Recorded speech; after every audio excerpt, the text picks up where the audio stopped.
Life doesn't truly begin until we've laid the foundation.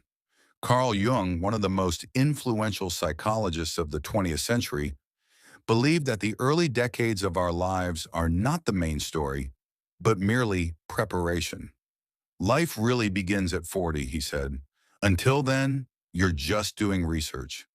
It's a bold perspective, one that challenges how most of us are taught to think about aging. We're conditioned to fear getting older, to see midlife as a time of decline, crisis, or chaos. Popular culture reinforces this with cliches about the midlife crisis. The sports cars, impulsive decisions, a desperate attempt to recapture youth. But Jung offered a radically different lens. What if this stage of life isn't a breakdown, but a breakthrough? What if turning 40 isn't the beginning of the end, but the start of something deeper and more authentic? To understand this, we need to rethink what the first 40 years of life actually represent. Think of them as a long season of exploration where we gather experiences, build identities, and try to figure out how the world works. It's a time of intense growth where we absorb beliefs, values, and expectations from our families, cultures, and surroundings. But it's also a time of searching. Who am I? What should I do with my life? What will make me happy? We pursue careers, relationships, achievements, often chasing external markers of success. We strive to meet expectations, to gain approval, to belong. But through all this, we're still forming, still searching for something that feels truly ours. And that, as Jung believed, is the research, the groundwork. We're learning what doesn't satisfy us, even while chasing it. And as we approach 40, we start to feel it. That quiet realization that the old ways of living no longer fulfill us. The priorities that once felt urgent, status, success, fitting in, start to lose their grip. A subtle shift begins. What if I've been living someone else's version of success? It's a moment that can feel disorienting, but it's also freeing.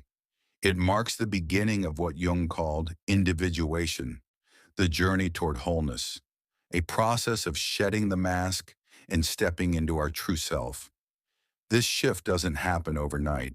It usually begins with small, persistent questions. Is this all there is? Am I truly living the life I want? These thoughts often arise quietly during a birthday, a professional milestone, or a sleepless night. But once they appear, they don't fade. They grow louder, more urgent. Society may label this as a crisis, but Jung invites us to see it differently, not as falling apart, but waking up. What if this is not the end of the story, but the part where we finally take the pen?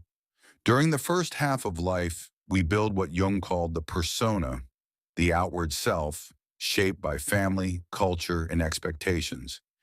It's the version of us that knows how to succeed, how to fit in, how to play the roles we're assigned. And it serves a purpose. Without it, we wouldn't survive or grow.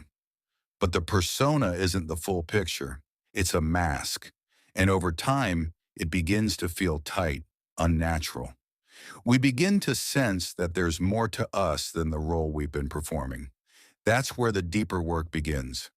Individuation means integrating all parts of ourselves, not just the polished and presentable, but also the hidden, rejected, and shadowy aspects we've long ignored. The shadow, as Jung called it, contains our insecurities, fears, and buried desires. Facing it isn't easy. It requires courage, but it's the only path to becoming whole. By midlife, this inner calling becomes more urgent. The questions shift from what do I want to achieve to what truly matters to me. What do I want to leave behind? The answers aren't found in others, they're found within. This turn inward is often accompanied by a deep shift in values. The hunger for ambition, approval, or recognition begins to fade. In its place, we crave meaning, connection, authenticity. Life becomes less about proving and more about being, less about performance and more about presence. Science supports this too. Neuroscience shows that as we age, the brain's emotional responses become more balanced. We become less reactive, more reflective.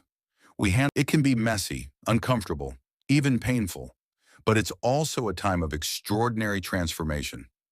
Viktor Frankl, the psychiatrist and Holocaust survivor, wrote that the deepest human drive is the will to meaning. At midlife, that drive becomes impossible to ignore. We no longer want to live by someone else's script. We want to write our own. That means confronting fear, fear of failure, judgment, rejection. But it also means stepping into freedom, the freedom to create a life that feels real. Abraham Maslow called this the path of self-actualization, realizing our full potential, not by climbing ladders, but by aligning with our truth. In midlife, this takes on deeper meaning. It's no longer about becoming someone.